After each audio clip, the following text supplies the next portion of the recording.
Anyway, I mean, yeah. Yeah, it's more like I was doing algebra in junior high, and my dad was shocked.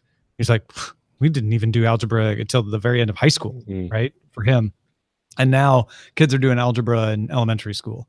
And it's just kids are capable of doing more earlier because we've gotten better at education and whatnot. But then they're also maturing later because you're not forced to. I'm not even sure that's the case. I'm not even sure that's the case. You always say that. Whenever I say anything, you never say, that's a really good point, Tom. You always say, I'm not sure that's the case. Well, Tom, you kind of do that with me. So no, I don't. Damn it. The student has become the master. Actually, I don't think anyone here is a student or a master. We're all pretty much the same. Well, I mean, I just mentioned Master Yoda, so at least Yoda's the only master. Yeah. I don't know that I agree with that. I guess what were you going to say? Yes. My conclusion is kids are better than their parents, and parents have a very hard time admitting that. But I really think that's the case, and it's been the case for a long time, and I think it's going to keep being the case for a long time. Like better in general, or just more educated kind of thing? It's not just education. Better looking is what I meant. Yes, Tom, thank you for putting the right words on my... It's the hot topic generation, folks. Yes. And it's so easy to, consider the punks like they are so... Okay, it's time for the show. But, not time for the show, that's true. Old man screaming at clouds, today at 12. That's what we do, especially when Sarah's gone. Yeah, where is Sarah? She's got a contract job producing a podcast for a company, and they require her to be present sometimes for those recordings. They like to do them in person. So I think she's up in she's in Chicago. She's in Chicago doing that. I see. Okay, here we go. I'm doing a little different today, so don't freak out because I'm gonna edit something in later. Don't freak out. Here we go. 3, 2.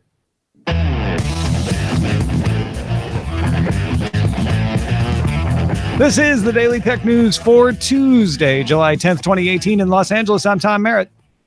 And from Studio Feline wait a second. That's not me. I'm Patrick Beja from Helsinki. You got halfway through that before I realized they're like, wait a minute.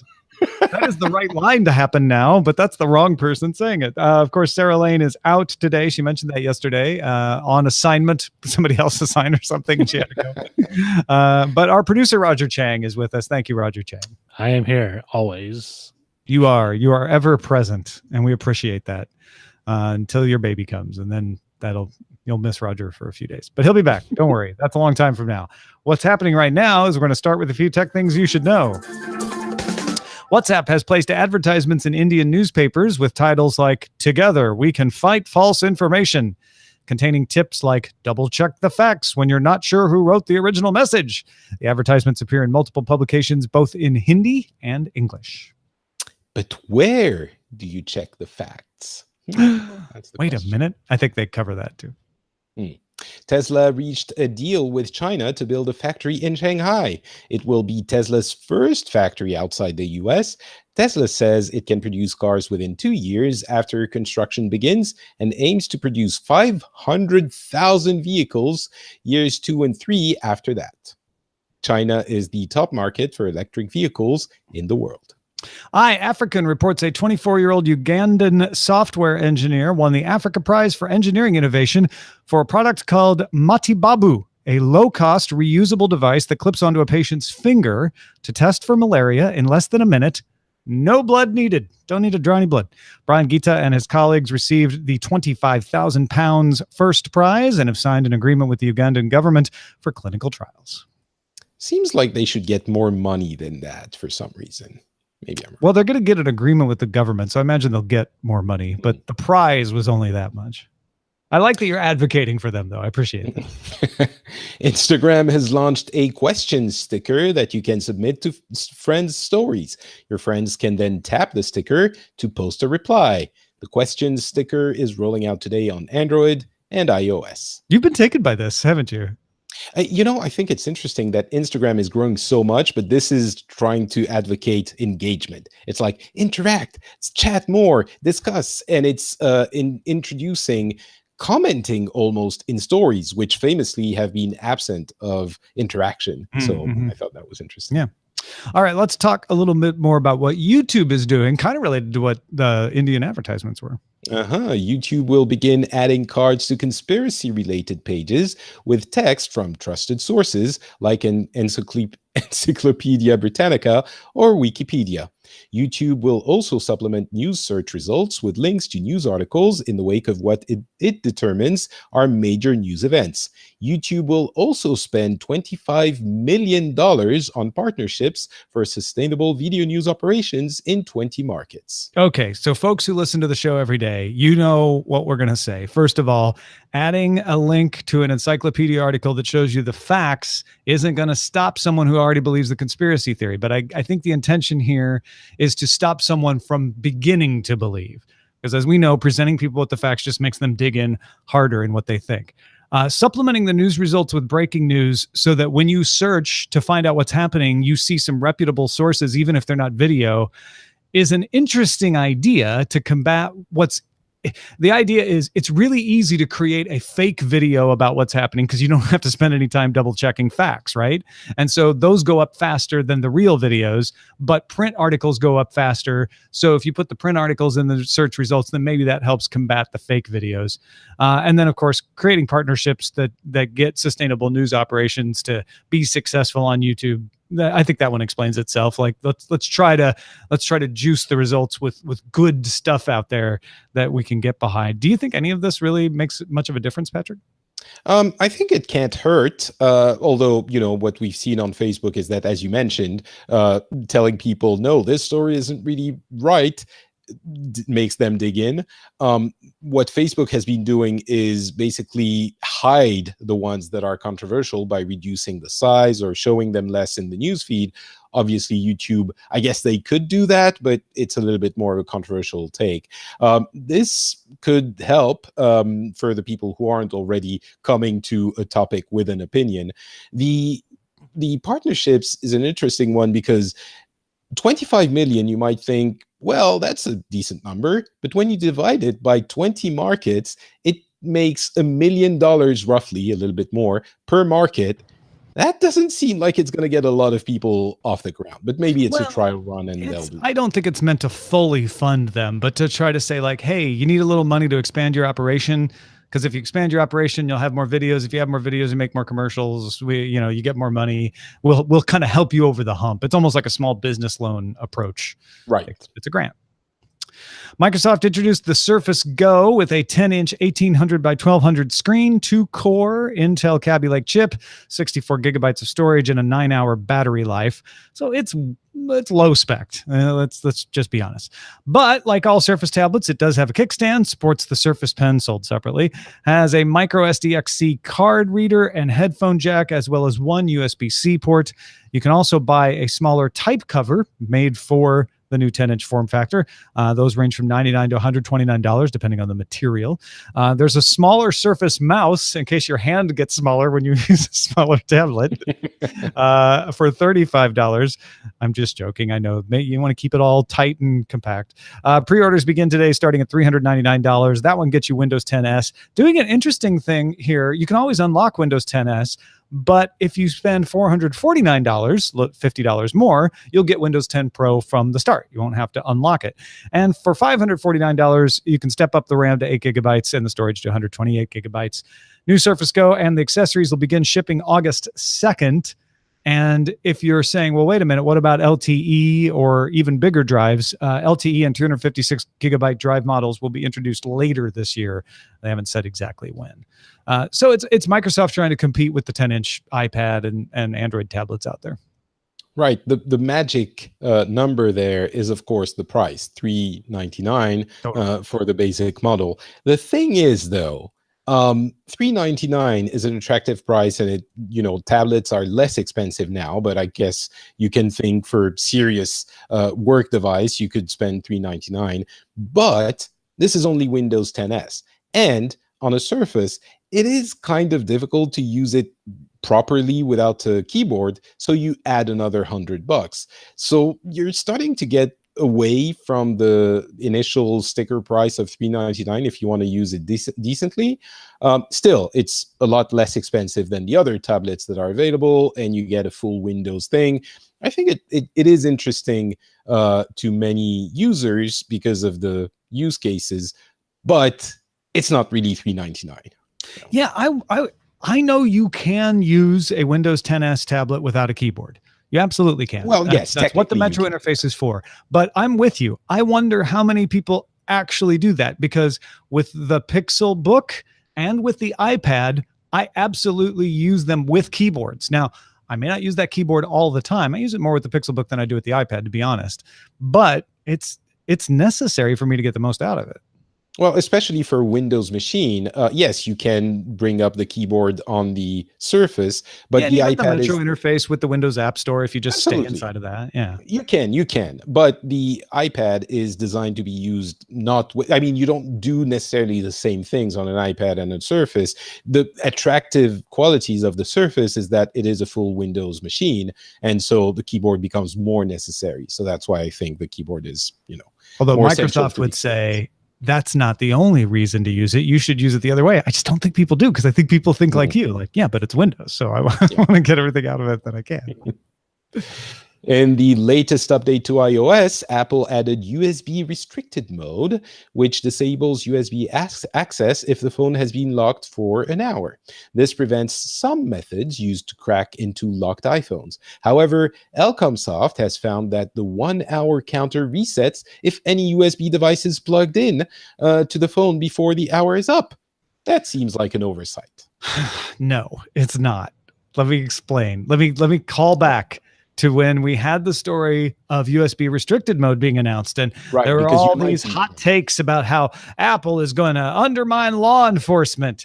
And I said, I believe, if I recall correctly, very shortly after this USB restricted mode comes out, someone will figure out a way around it. And then after they figure out a way around it, Apple will come out with a patch and the song remains the same. And that's just what we're seeing happen. Is they came out with the USB restricted mode and they said, oh, but if you get to it within the first hour, which isn't always going to happen, you can just plug in a USB device and get around it. And you can bet your booties that the next iOS update will fix this oversight, or not even oversight. I feel like that's unfair. We'll fix this workaround to say, oh, well, we should make sure that just plugging in a device isn't enough to undo it.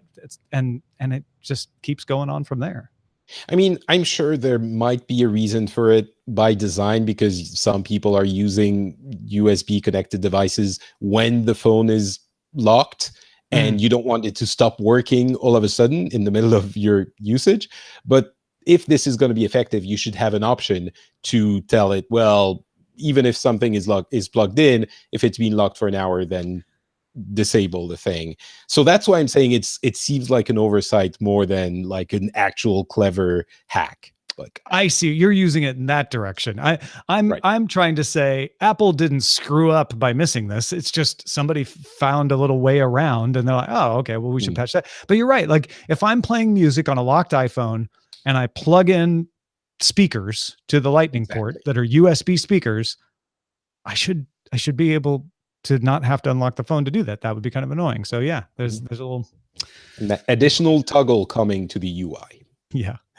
Ride-hailing business Grab introduced Grab Platform, which will let developers integrate their offerings within the Grab app. So they can take advantage of Grab's logistics and payment functions, etc. A first partner is Indonesia's grocery delivery startup Happy Fresh. So within Grab, you'll now have Grab Fresh, where you can have your groceries delivered from Happy Fresh by a Grab driver. That will be within the main Grab app. The Grab app also is adding one-touch access to Grab Pay, a news feed with recommendations for your location, things like restaurants and shops. They already do restaurant delivery through Grab. And essentially what Grab's trying to do is say, we're not just ride hailing. We are payments. We are location recommendations. And we're a platform that you can build on, which is very similar to what a lot of messaging apps like WeChat and Line have done in the past. You know, I was giggling when you were reading this. I think if you add maybe one additional hypey geek term, tech term like cryptocurrency or cloud somewhere, you have a half a speech from an opening monologue from a The talk grand show. platform blockchain will allow. Yeah, totally. I get what you're saying. Chinese ride-hailing company Chuxing. I never know if I'm reading that right. Chuxing, I'm and not German gonna. I say it differently, but I'm sure the way I say it isn't right. is wrong as well. And German auto parts and tire maker Continental AG have signed an agreement in Shanghai to co-develop purpose-built internet-connected electric cars that will eventually replace DiDi's current fleet of passenger cars. The car is expected to roll out by 2020. Roll out. The agreement follows similar ones the ride-hailing company has made with 30 other automotive partners, in April, including GAC Motors, BAIC Group, and Toyota. Yeah, when Roger first suggested this for the show, I was like, "Well, this isn't new. You know, Waymo and Uber, they're all working with automotive manufacturers on custom cars for the autonomous cars." And Roger pointed out the Continental AG isn't an auto manufacturer; it's a parts maker. So there's something a little unusual here. It's not just a customized car. It's a built from the ground up, or as they say, purpose-built car. So this isn't taking a Toyota model and saying, "Well, we're going to make a version of the Corolla that's meant for Waymo." This is we're going to build a car out of parts specifically for Didi Chuxing to use as an autonomous car provider. Mm-hmm. And I think that is an interesting step forward in this, because the one thing I'm slightly surprised to see is the auto manufacturers not freaking out about autonomous cars. Usually we have the technology comes in, it disrupts, the incumbent industry resists it, and then finally figures out how to embrace it. The automotive companies are like, yeah, we know. Personal automobiles ownership is probably going to decline. And you know what saves us? Fleets of cars sold to these autonomous makers. So this is, I guess, an example of a parts maker saying, and the way we survive through this change is to create cars for a company that's doing autonomous cars like Didi. Yeah, I've been, it's funny. I just recorded my French tech show yesterday, and we came to the same conclusion that the automotive car industry, automotive industry is surprisingly on point on all of those things. I think anyone who's ever interacted with the car industry, well, not anyone, but my interactions with the car industry have shown me a very slow-moving, old industry that I would never have guessed would be the one that saw this coming. All of the other industries have been devoured by tech giants, and maybe because of they have learned from all of those, they have actually been working on these things for a while, and it's kind of heartening to see. Well, and I think automotive manufacturing is a little more difficult than some of the other industries that have been disrupted. There's a little more expertise involved in building. Well, sure, yeah. But also, look at the hoops that Tesla is having to go through just to make their own cars. Of course. Yeah. Of course. Yeah, but yeah, could be argued. Folks, if you want to get all the tech headlines each day in about 5 minutes, be sure to subscribe to dailytechheadlines.com.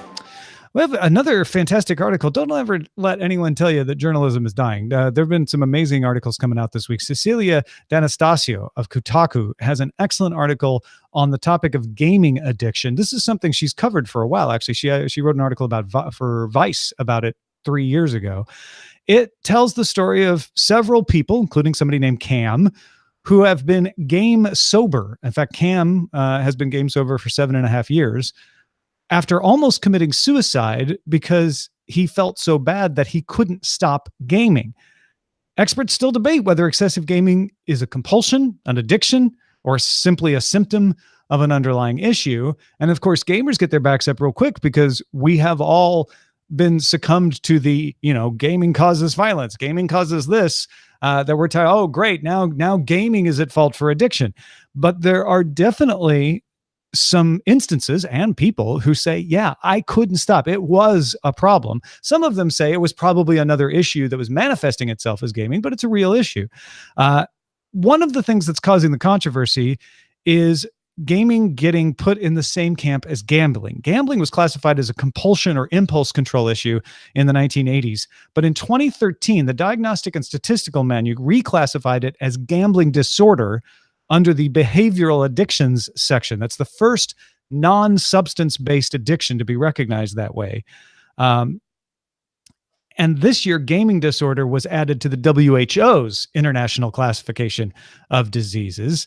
The WHO says that gaming disorder is characterized by impaired control over gaming, increasing priority given to gaming over other activities to the extent that gaming takes precedence over other interests and daily activities, and continuation or escalation of gaming despite the occurrence of negative consequences. Habits must impact social, educational, and occupational lives for about a year to qualify as a disorder. So you increasingly use it, you have symptoms of withdrawal, just like other addictions. Now, here's the thing. Everybody gets their back up because they're like, I play a lot of games. It doesn't mean I have a disorder. That's probably true.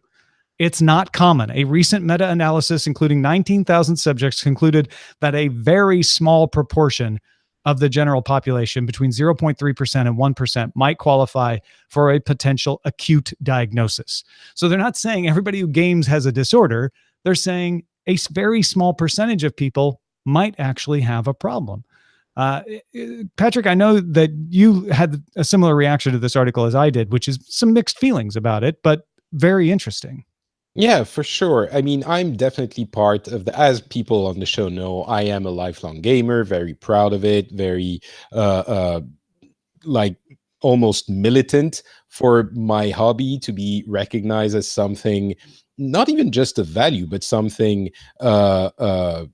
that has, yeah, I guess I could say that has value, because in my youth, it was considered as a silly pastime and sometimes accused of many, many ills. And certainly the WHO and everyone analyzing this is recognizing this fact. The DSM actually tried in 2013 to classify gaming in the same category as gambling or something similar. I was working at Blizzard at the time, so this was kind of a concern of ours. And the sets of parameters they put together would have qualified something like 40% of the gaming population as addicted to gaming, which obviously was silly. They dropped it. The WHO classification is much more restrictive and qualifies it as a very narrow subset of the population, pointing out that for the vast majority of people, it is a agreeable pastime. Yeah. Now, the concern comes from people like me and others who have seen all of this, gaming being blamed for many things, and it still happens. We've seen controversial topics being raised in recent months, and the fear that some people will not understand this characterization, coupled with the fact that even, unlike other topics or issues, even the medical professionals are divided on the topic, specifically on the idea of, does it cause an issue or is it a symptom of other underlying issues? And so when you put all of this together, it's very difficult for people like me to welcome this as, objectively and calmly as, well, everything's going to be fine. Not, you're not going to see parents calling in doctors saying, oh, my kid is playing 2 hours of Fortnite a day, as, Cecilia D'Anastasio mentions in her article, calling their doctor saying, he's addicted to Fortnite, he's playing 2 hours a day. So that's where the either fear comes from, or the being very careful with these kinds of discussions. The caution, the caution. Thank you. I mean, here's the thing to keep in mind, because yes, you're absolutely right. Classifying as a disorder can lead to overreaction, as Patrick's is eloquently describing. But that doesn't mean there isn't something real. I saw, somebody in the chat room said like, yeah, and some people watch too much TV. That's like looking at a heroin addict and saying, yeah, and some people eat too many burgers. What's the big deal? So he shoots up a lot of heroin. Like, there are real problems. Well, absolutely, we should not exacerbate it and say anybody who's gaming has the problem.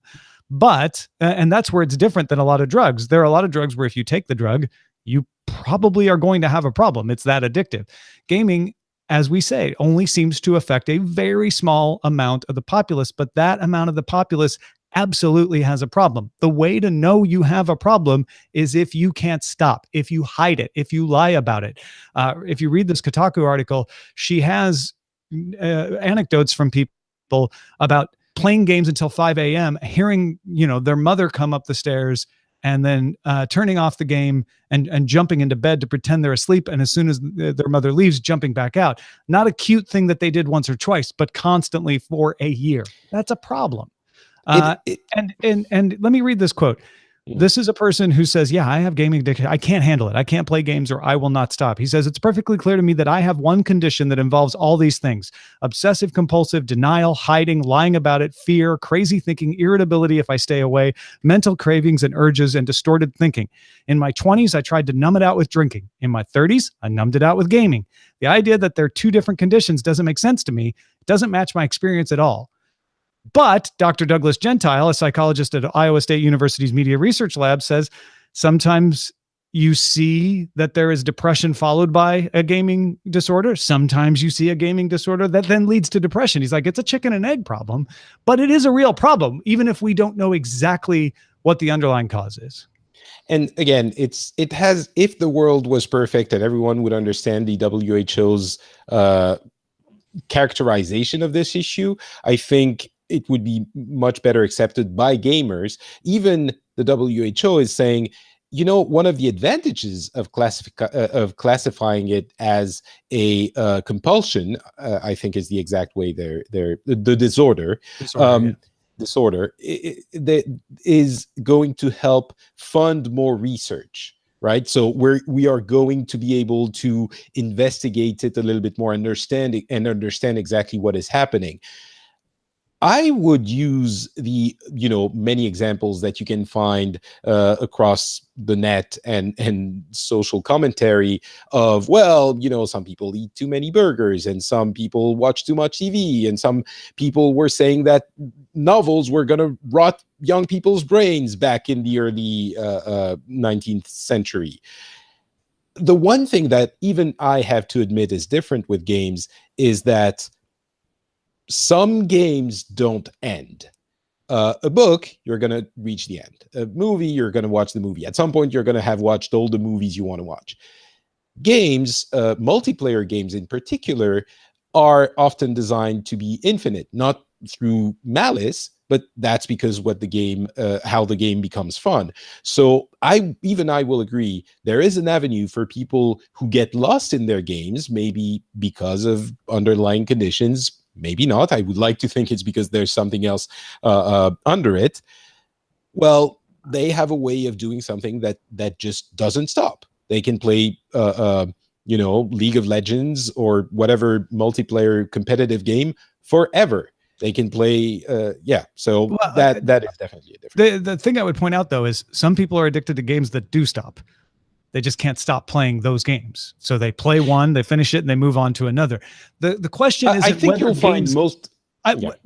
Let me finish my point. The question isn't, because I don't want somebody out there like, oh, well, I obviously don't have a problem because I don't play unending games, but they're also not taking care of themselves, can't keep a job. Like the question isn't, what are you doing? If it's television, if it's hamburgers, if it's staring at paint, I don't care what it is. Don't start there. Look at the effects. If you have gone a year or more and you're losing your job, you can't take care of yourself, you're irritable without the thing that you do, you are suffering from it for whatever reason, and you should seek out some kind of help to get things back together.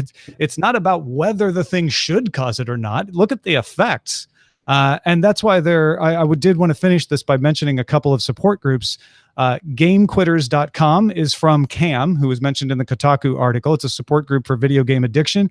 And Computer Game Addicts Anonymous is a grassroots 12-step group for gaming addicts. And we'll have links to both of those in the show notes. They're linked to in the Kotaku article as well. If you think, yeah, maybe this gaming thing is too much and I don't think I can stop and I need help. If you're thinking that, then you should look into it. You should look into getting some help. If you're not, if you're like, if you're honestly absolutely doing fine and you only play 2 hours a fortnight, then you probably don't need to worry about it. Yeah. Well, thanks to everybody. 10 hours a fortnight and you're doing fine. You're doing fine. Thanks to everybody who participates in our subreddit. You can submit stories and vote on them at dailytechnewsshow.reddit.com and facebook.com/groups/dailytechnewsshow. Let's check our mailbag. Am definitely of the opinion the California online cancellation law is needed, says Paul, the web developer somewhere in the heart of Texas. It's a Texan who thinks a California law is good. Let me tell you, that might be rare. Paul says, I've personally been on the development teams where the online cancellation feature has been deprioritized in order not to hurt the growth of a new service. Management knows they will eventually have to do it, but can often be put off for several years. They know the phone call is enough of a barrier to discourage cancellation for some people. This often works for services that have a low monthly fee, say $10 or less per month. And the real kicker is an online cancellation button is usually extremely easy to develop, says Paul. You know, it always makes me happy when people from the United States of America think that a law is needed and that government is doing a good job. So, yay, California. Sometimes maybe it is. So a lot of times it isn't, but a lot of times maybe it is. I don't know. I like roads, especially ones that are repaired and I can drive on. But don't like taxes. Who does? You know? Well, one of those things. Yeah. Hey, thank you, Patrick Beja, for joining us. Where can folks find more of your fine works? They could go, folks could go to frenchspin.com, or even easier, you're listening this podcast on a podcast app right now, probably, I'm guessing. If you are, go to the search field, search for Pixels, and subscribe to that show. It's a show about gaming. We cover a lot of things. Today, I just recorded a show with Thomas Bidot, who is an analyst, and talked about a number of really interesting topics with numbers and industry trends and stuff like that. It was super interesting. So go listen to Pixels if you're into video games. We support ourselves through loads of different methods, and one of them is our store at dailytechnewsshow.com/store. You can wear the DTNS logo and spread the word using a hoodie or a hat or a baby onesie or a Born Ready t-shirt. You'll find something you like in there. So go check it out at dailytechnewsshow.com/store.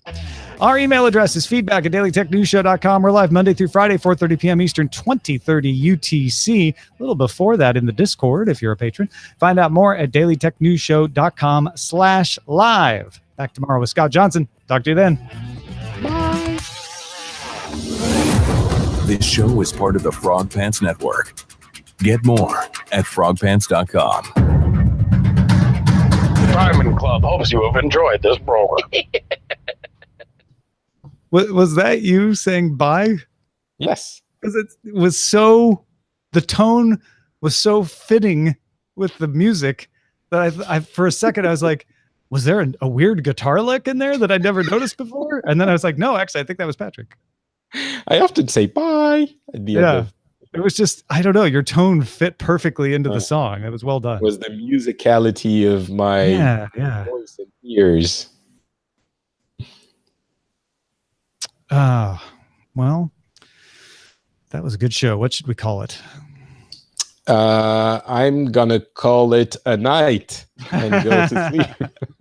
You want to call every show that? No, I understand. We can't hear Roger, I don't think. Hello, can you hear me now? Oh, there he is. All right, thank you, Patrick. Thank you very much. We'll talk about the thing another time. Yes, indeed, we will. Do you know what I'm talking about, or yes, I do. Okay, the email thing you sent. Yeah, Secret totally. Things. We should have talked about that before, but I was already recording. Yeah, and I joined late. That's all right. We'll talk soon. All right. Bye. Bye, Roger. Bye, chat room. Love all of you. Bye. Oops. Ouch. Secret plans. That's what we have. So, Roger, what should we call this? There's games addiction. Like Jane's addiction. I yeah. get it. That's the only gaming one. There's also combating fake news and bet your booties. Kind of, games addiction. It's got a little bit of funny to it, but not so much that it feels disrespectful. So It doesn't feel glib. yeah.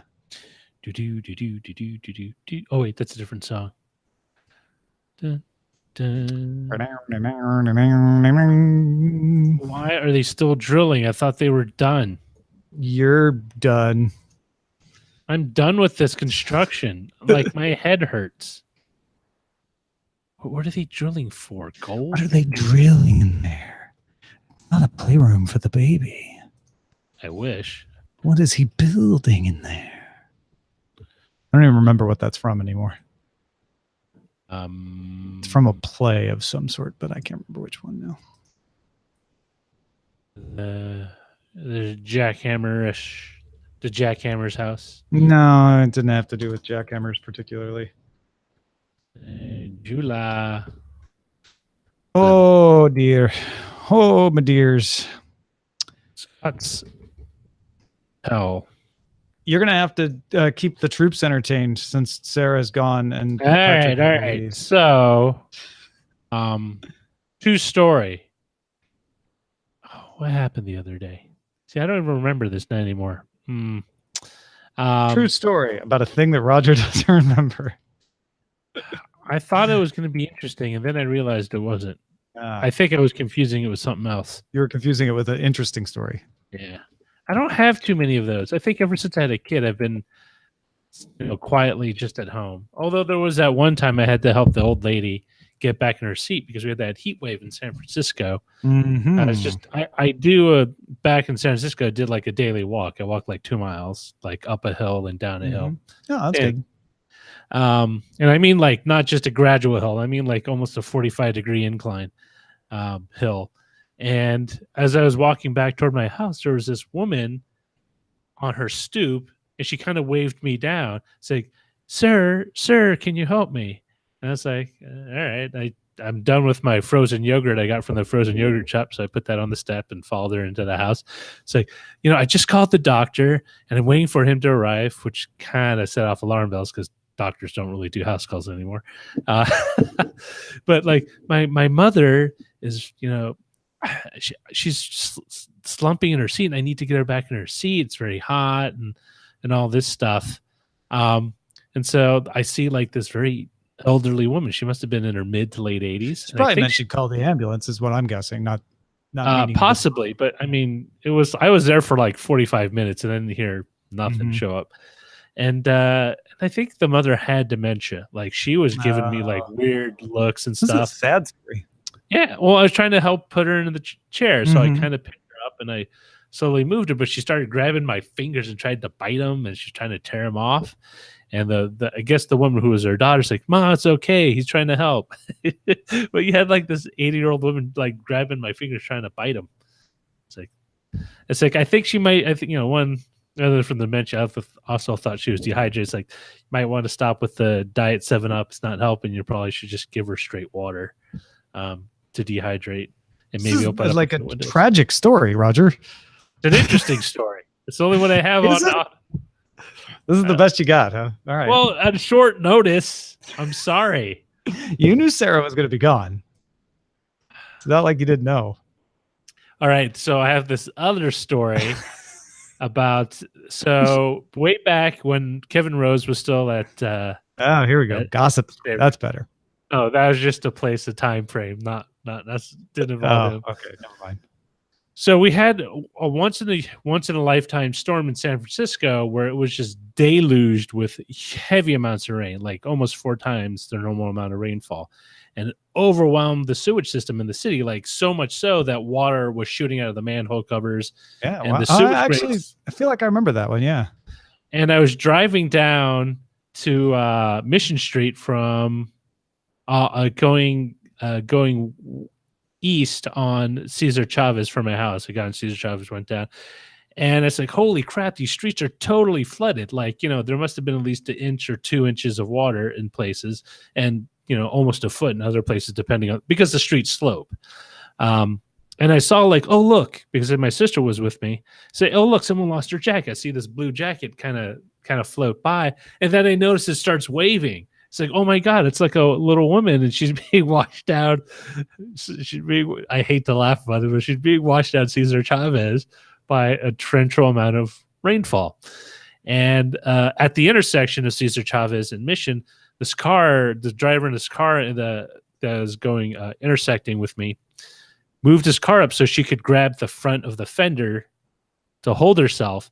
It's like, I was thinking about getting out to help her, and then I see this kind of big, burly Hispanic gentleman with kind of like a Marlboro Man, bushy mustache. He kind of went in there like John Wayne and picked her up and carried her out. So it's pretty cool. And then why do all your stories involve tragedies? It's not a tragedy. She was saved. Well, I guess it's a happy ending. Yeah. It's not a trend. No one died. No one. I mean, there was a bit of perilousness involved. Precarious. Do you have any like happy stories that are just happy all the way through? I was with Patrick Norton, and we were driving downtown from the Revision 3 offices down to Central Computer to get some parts. As we got around 3rd Street, as it winds over toward the ballpark, we noticed that like everything started slowing down, and we looked at the giant billboard at is it not Pac Bell Park? What is it called? The baseball park. Pac Bell Park, sure. Pac Bell Park. And it just said Bat Boy, blinking on it. And it's like, what is that? And we see like this caravan of people like in this car roll by with police siren escorts and everything. And I thought that was the weirdest thing. And I took a couple of pictures of the sign. I didn't find out till later that day, San Francisco put on a special event for this one child. Oh, that was Bat Boy Day. Yeah, Bat Boy Day. He had leukemia. Holy cow. Yeah. He had leukemia. I imagine most people know about Bat Boy Day, but for those who don't, go ahead and explain. He had leukemia. I think he had leukemia, or has. I don't know if he's still around. Leukemia or another terminal illness, and through the Make-A-Wish Foundation, he wanted to be Batman for a day, and so the city, the mayor office, and all that went in on it, and they kind of like did this whole kind of sketch where. Whatever the love interest of Batman, I forget the reporter, not Lois Lane, the one for Batman. Ricky Vale. She gets kidnapped and he has to rescue her. So they got this guy with the Batmobile dressed up as Batman. And so it's a Batmobile replica for the movie. Driving through, and they get out, they stop the bad guys, and then they take her over to the ballpark. It was really great. There's a Netflix documentary on the whole thing. It's very heartwarming. There's some people asking you questions in the chat room. I don't know if you've noticed. Well, I was trying to come up with stories. Right. No, but now that you've told your stories, that was a very good story. Let's see. Supposed to be entertaining us, faux po. Someone wanted to know what you had for lunch. What did I had for lunch? So I'm thinking of including this in the cookbook, but what I do is I got some shredded chicken. I got this, the store-bought shredded chicken, and I just get a big stack of Guerrero or Mission corn tortillas, the little round ones, and I put 2 of them together, heat them up with shredded cheese, throw in the chicken, heat it up some more, add some roast cooked bell peppers or onions or whatever else you want, a little salsa. Just eat tacos. That's my lunch. Chicken tacos. Yeah. Nice. What did Roger say? AirPods are too obvious. Oh. I had a fish sandwich for lunch. And on occasion, when I'm especially daring, I will try to make a sandwich. But I have not been daring, and my roast beef is still frozen in the freezer. It's not a metaphor or idiom or anything. Why does like it that. need to be daring to make a sandwich? Sandwiches feel pretty mundane to me.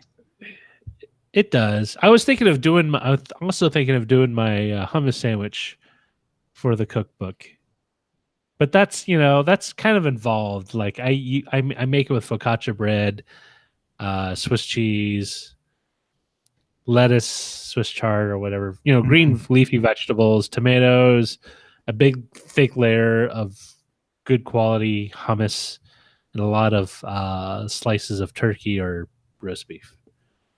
Mostly turkey. Man, is it good. That's So a good. lot. So I mean, good. it sounds good, but Oh, it's amazing.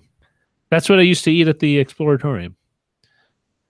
It's kind of weird. I often vacillate between. Actually, one thing I can't eat is junk food because it makes me sick.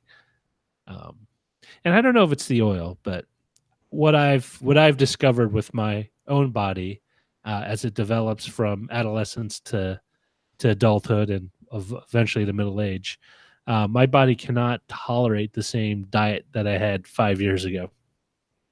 Like I just physically feel sick. So no junk food. But the problem is I love onion rings. I really, really love onion rings. so when you say junk food, that's a very wide category. True. So onion rings are fried. You can't eat fried things. I can't, but I will make an exception for onion rings, but I regret but I pay for it later. But Like, you, but I- so you generally don't like to eat onion rings. No, I love eating onion rings. I should rephrase it. You prefer not to eat fried yes. food. But you'll make an exception for onion For rings. onion rings. Although if someone has a great recipe for breaded onion rings that I can bake and it's not like fried They're all or breaded. You well, want but not them. like breaded and then put in the batter, then dropped in the deep fryer. like in other words, not fried. Yes. You want Well, baked- what else are you baked supposed to onion call it? Like you have fried chicken, but you also have breaded chicken. No, it's fried chicken is breaded. Yeah, You but bread the there's chicken and then you fry it, bake and or you bake. bake it. Bake and It's breaded bake. either way. Well, that's the way I've learned it. All right, Tom. Okay, It's either all right, fried or all right, breaded all right. chicken. It's one of those colloquialisms. I know you like to be the food semantic. Oh no, I just like to Semanticarian. be pedantic all the time. I really need to stop. You're a pedantitarian. A pedantitarian. I only eat pedantry. No junk food. No, Zoe. No. Yeah, I can't really eat junk food. Even stuff that people really rave about, like In and Out, I can only eat very little. Like I can eat maybe a burger. But junk food is wide ranging. That's true. So you can't eat sweets or fried foods or like there's a lot of Yeah, things under okay. that category. So, like, let me just say, I can't eat a lot of processed junk food. So I can't eat the. What about can't eat- spam? I can't eat. I can eat that in limited quantities, like spam Okay. musubi. Mhm. But I mean, is I guess ice cream is considered junk food, but it's like Yeah. good ice cream. It's like Tillamook. I get the. I think you may be unintentionally defining junk food as things that make you sick, yeah, because it's junk to my body. rather than actually junk food making you sick. Because you're making exceptions for certain things. Well, is Tillamook ice cream considered junk food? Yes. Just because you like it doesn't mean it's not Is it junk really? food. It has vitamins. It has the All milk. junk food has vitamins of some amount. I also like chicken nuggets, but I don't like McDonald's chicken nuggets. I like Oh, really? I like the freezer, like the Foster Farms breaded nuggets that just stick in the oven. Right, because they aren't injected with hormones. Well, there's something about McDonald's food that has a weird taste. See, Except I actually really like McDonald's chicken nuggets, and I always have. But they recently changed how they make them. I wonder if that would change it for you or not. I'm not sure. Not sure I if tried them recently with my kids' Happy You Meal, did? and they still tasted weird to me. All right, so no. Oil, I think. Honestly, I think it's that's the a no. oil. But Yeah, that's probably it. so with the quarter pounder at McDonald's, they recently did the whole like we're using USDA, like Angus beef or whatever, like not the standard, at least in the U.S. American, Not the leavings. whatever McDonald's was using for a long time. It actually tasted pretty good, and it did not give me that foul, Roger, you shouldn't have eaten that like 30 minutes later feeling. So they must have done some. It's probably real meat, because the only time I've ever had that feeling eating at McDonald's was in Australia, and I was also eating a quarter pounder. Coincidentally enough, They always used real chicken in chicken McNuggets. It wasn't fake chicken. that's not fake chicken. It's processed. It's mechanically Yeah, separated it's chicken. heavily processed, but it's still made of actual chicken. And do you know what pressed meat is? Oh, I though. Wait, your dad was a fooditarian. About pressed meat. That was for the longest time. That's why I didn't like eating turkey sandwiches, because the only turkey I had was pressed meat turkey, and I thought it was nasty. It's like, why does turkey taste like this? It wasn't until I actually had turkey like at Thanksgiving at my uncle's house. It's like, hey, this is really good. Turkey for me. And then I Turkey learned for that you you. could buy like actual turkey breast meat as like from the deli Mhm. instead of getting that weird Hormel or Oscar Mayer stuff you get in the deli meat section. Ugh. Smoke that- advisory for the Valley Fire in San Bernardino County. Oh, that's east of me. Yeah. Oh man, You might I be wonder if getting there's some going to be smoke. fires when I go down there. I just have to bring some extra air. Chicken and chicken byproducts, GPEG. And chicken byproducts are still chicken. Yeah. Whether it's organs, They had to say gizzards. chicken and chicken byproducts because they didn't keep out all the gristle and gizzards and all of that. They just Well, ground that's it how out, you but make food processing as Yeah. close to 100% efficient as possible. it's all good for you. It's all something. Full of vitamins. You know, we're basically doing what Mother Nature does when something decomposes into the ground. Except that we do it much quicker. Oh, meat glue. Yeah. Meat glue, I've seen, kind of creeped out by it, but it's like an enzyme that essentially just welds meat back together after you slice. So imagine a slice of meat, like say a steak cut or something, and you cut it in half with the meat glue. You can put those two halves together. Not only will it kind of connect back up, but you would not be able to find where you cut it. And if you cooked it, you wouldn't be able to tell the difference. It's a transglutaminase, and it's used in many meats as well as tofu as a binding agent. Basically makes the processed meat stick together. It's a way to get those little bits of cuts that normally would go into a grinder to make hamburger a little more valuable. Yep. But the problem is some people are afraid that, you're basically getting like a shoulder and a leg and a belly cut all kind of glued together. Because, usually when they do it, the grains don't match up. Listen, if I were to go out and eat every part of the buffalo, you'd say I was being, ecological, right? I'm not wasting. If I just feed every part of the buffalo in a machine that uses some glutamase to bind it together, suddenly it's bad. I don't get it. Honestly, if you just put the buffalo in a meat grinder and made buffalo patties, I would eat that as well. Yeah. Buffalo patties they get dry really easy though. They get dry because people don't understand that animals that aren't domesticated have a lot less Well, fat you're on painting them. with a very broad stroke there. I don't know if it's that they don't understand. It's I'm just going to paint with a trickier. broader stroke, Tom. Watch. Everyone's dumb. I think it's tricky. I mean, I understand full well that there's a lower fat content in it, but it's just That's the side effect of having very little fat is it's dry when you cook it. Mhm. You need to be careful. Maybe cover it with something when you cook it, or you do what I do, cook it in the oven. It's trickier to work with. That's all I'm saying. Doesn't I mean love the people are taste. dumb. My wife doesn't like it. It's a little too gamey, but it's like litter. I mean, When it's done right, it's really good. I like it. it just tastes like you're eating a hamburger next to the ass end of a live cow. That's it. Well, that's it for our video show. Now that Roger has talked about cow butts, stick around though, audio folks. We might talk about more parts of the cow.